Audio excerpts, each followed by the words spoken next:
નમસ્કાર અને સ્વાગત છે. ચાલો આજે ન્યૂ હરાઇઝન ERPમાં ખરીદીની એક બહુ જ રસપ્રદ પ્રક્રિયાને સમજીએ. ERP એટલે કે એન્ટરપ્રાઇઝ રિસોર્સ પ્લાનિંગ. આ એક એવી સિસ્ટમ છે જે કંપનીના બધા જ વિભાગોને એક સાથે જોડી દે છે. આજે આપણે ખાસ કરીને એ જોવાના છીએ કે જ્યારે એક પરચેઝ ઓર્ડર બની જાય તો એના પછી કયા નિર્ણાયક પગલાં લેવાય છે. તો સવાલ એ છે કે એક પરચેઝ ઓર્ડર મંજૂર થઈ ગયો, બરાબર, પણ પછી એ કાગળ પરનો ઓર્ડર આપણા વેરહાઉસમાં સાચેના માલસામાનમાં કઈ રીતે ફેરવાય છે?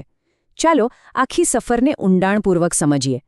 એક ડિજિટલ ક્લિકથી લઈને વાસ્તવિક માલ હાથમાં આવે ત્યાં સુધીની આખી વાત. સારું, તો સૌથી પહેલું અને સૌથી અગત્યનું કામ પરચેઝ ઓર્ડરને પાક્કો કરવો. સમજો કે આ એક કાચા કરારને પાક્કા દસ્તાવેજમાં ફેરવવા જેવું છે. એક એવો દસ્તાવેજ જેમાં પછી કોઈ ફેરફાર ના થાય અને જેના પર આખી સિસ્ટમ ભરોસો કરી શકે. અને આ કેમ જરૂરી છે? કારણ કે સિસ્ટમમાં કોઈ પણ માલ ત્યારે જ આવી શકે જ્યારે પરચેઝ ઓર્ડર એટલે કે PO લોક થઈ ગયો હોય અને ફાઇનલ થઈ ગયો હોય. આ એકદમ પાયાનો નિયમ છે. સિસ્ટમને પહેલાં પાકી ખાતરી કરવી પડે કે ઓર્ડર ઓફિશિયલ છે, પછી જ એ માલ લેવાની પ્રક્રિયા શરૂ કરવા દેશે. આ ફાઇનલ કરવાની પ્રોસેસમાં મુખ્યત્વે 2 સ્ટેપ્સ છે. સ્ટેપ 1, POને ઓથોરાઇઝ કરવો, એટલે કે કંપનીના નિયમ મુજબ જે તે અધિકારી એને ચેક કરીને મંજૂરી આપે. અને step 2, PO print final command ચલાવો. બસ આ કમાન્ડ આપતાની સાથે જ PO સત્તાવાર રીતે લોક થઈ જાય છે, પછી એમાં કોઈ ફેરફાર નહીં. તો જુઓ, PO પ્રિન્ટ ફાઇનલ પહેલાં અને પછીની સ્થિતિમાં જમીન આસમાનનો ફરક છે. જ્યાં સુધી એ ફાઇનલ ન થાય ત્યાં સુધી એ અનઓથોરાઇઝ્ડ કરી શકાય, એમાં ફેરફાર પણ કરી શકાય, પણ એકવાર PO પ્રિન્ટ ફાઇનલ થઈ ગયું પછી બસ એ લોક થઈ જાય. હવે કોઈ ફેરફાર કરવો હોય તો એક આખી નવી પ્રોસેસ કરવી પડે. સૌથી મોટી વાત, આ પછી જ એ માલ લેવા માટે એટલે કે GRN બનાવવા માટે તૈયાર ગણાય. આનાથી ભૂલો અટકે છે અને બધું રેકોર્ડ પર રહે છે. ચાલો હવે આગળ વધીએ.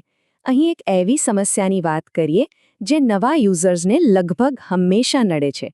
અને PO ટુ GRN હેન્ડશેક કહેવાય છે, અને અહીં જ મોટાભાગના લોકો અટવાય છે. ફરિયાદ શું હોય છે કે ભાઈ, મેં GRN એટલે કે ગુડ્સ રિસિપ્ટ નોટ બનાવવાની સ્ક્રીન ખોલી, પણ મને મારો પરચેઝ ઓર્ડર દેખાતો જ નથી. હું એને સિલેક્ટ કઈ રીતે કરું? PO તો બનેલો જ છે, તો પછી દેખાતો કેમ નથી? આ એક બહુ જ સામાન્ય પ્રશ્ન છે. તો આનો જવાબ બહુ સીધો અને સરળ છે. સિસ્ટમની એક પોતાની ચેકલિસ્ટ છે. GRN બનાવતી વખતે PO ત્યારે જ દેખાશે જ્યારે 2 શરતો પૂરી થઈ હોય. પહેલી શરત, PO પૂરેપૂરો ઓથોરાઇઝ્ડ હોવો જોઈએ, અને બીજી શરત, PO પ્રિન્ટ ફાઇનલ પ્રોસેસ સફળતાપૂર્વક પૂરી થયેલી હોવી જોઈએ. જો આ બેમાંથી એક પણ કામ બાકી હશે તો સિસ્ટમ એ POને લિસ્ટમાં બતાવશે જ નહીં. બસ આટલી જ વાત છે. સારું, તો માની લો કે PO હવે ફાઇનલ થઈ ગયો છે. હવે સિસ્ટમ તૈયાર છે માલ સામાનને આવકારવા માટે અને એની એન્ટ્રી કરવા માટે, એટલે કે GRN બનાવવા માટે. અને GRN બનાવવાની પ્રોસેસ તો સાવ સહેલી છે. જુઓ, સૌથી પહેલાં જે વેન્ડરે માલ મોકલ્યો છે એને સિલેક્ટ કરો. પછી એમનો ડિલિવરી ચલણ નંબર અને તારીખ નાખો. જેવું તમે આ કરશો, સિસ્ટમ જાતે જ બતાવી દેશે કે આ વેન્ડર પાસેથી કઈ કઈ વસ્તુઓ આવવાની બાકી છે. આપણે બસ એટલું જ કરવાનું કે ખરેખર કેટલી ક્વોન્ટિટી આવી છે એ નાખીને ડોક્યુમેન્ટ સેવ કરી દેવાનું. કેટલું સરળ! ઓકે, અત્યાર સુધી બધું બરાબર હતું, પણ હવે જે સ્ટેપ આવે છે એ આખી પ્રક્રિયાનો સૌથી મહત્વનો ભાગ છે, ખાસ કરીને હિસાબ કિતાબની દૃષ્ટિએ. આ એક ક્ષણ છે જ્યાં આપણે નક્કી કરીએ છીએ કે આપણા સ્ટોકમાં જે નવો માલ આવ્યો એની કિંમત શું ગણાશે. અહીં એક શબ્દ આવે છે, લેન્ડેડ કોસ્ટ. આનો મતલબ શું? આ એટલે માલની અંતિમ કિંમત. એમાં ખાલી માલની ખરીદ કિંમત જ નહીં, પણ એની ઉપર લાગેલા બીજા ખર્ચા, જેમ કે ટ્રાન્સપોર્ટ, ટેક્સ, ડ્યુટી, બધું જ આવી જાય. સિસ્ટમ આપણને GRN બનાવતી વખતે જ આ બધા ખર્ચા ઉમેરવાની સુવિધા આપે છે, જેથી આપણને માલની સાચી પડતર કિંમત મળે. અને આ જે લેન્ડેડ કોસ્ટ આપણે નક્કી કરીએ છીએ એ સમજો કે પવિત્ર છે. એકવાર GRNમાં આ વેલ્યુ લખાઈ ગઈ અને એ ઓથોરાઇઝ થઈ ગઈ એટલે એ જ કંપનીના હિસાબી ચોપડામાં એ સ્ટોકની ઓફિશિયલ વેલ્યુ બની જાય છે. એ પછી બદલી શકાતી નથી. એટલે જ આ કામ ખૂબ જ ધ્યાનથી કરવું પડે છે. હવે આખી પ્રક્રિયા બરાબર ચાલે અને કોઈ ભૂલ ન થાય એના માટે સિસ્ટમમાં જ અમુક જરૂરી કંટ્રોલ્સ આપેલા છે. ચાલો એના પર એક નજર કરીએ. આ સિસ્ટમમાં ઘણા સેફગાર્ડ્સ છે, જેમ કે ઓથોરાઇઝેશન લિમિટ્સ, એટલે કે મોટા ઓર્ડર ઓટોમેટિકલી મોટા સાહેબ પાસે મંજૂરી માટે જાય.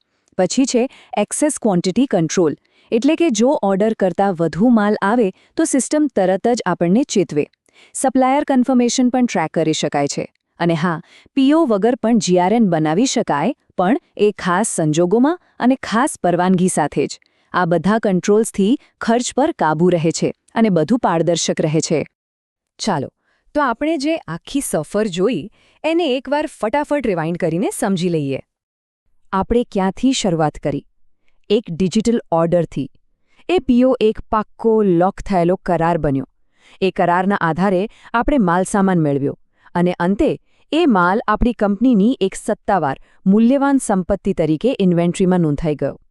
આ આખી પ્રોસેસ એ સુનિશ્ચિત કરે છે કે વેરહાઉસમાં પડેલી દરેક વસ્તુનો એક ચોક્કસ ડિજિટલ હિસાબ હોય, એ ક્યાંથી આવી અને એની કિંમત શું છે.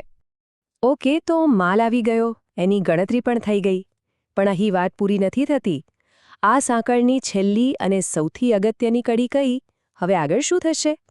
આના પછીનો તબક્કો છે સપ્લાયરને પેમેન્ટ કરવાનો, જે આ આખી પ્રોક્યોર ટુ પે સાયકલને પૂરી કરે છે. પણ એની વાત આપણે પછી ક્યારેક કરીશું.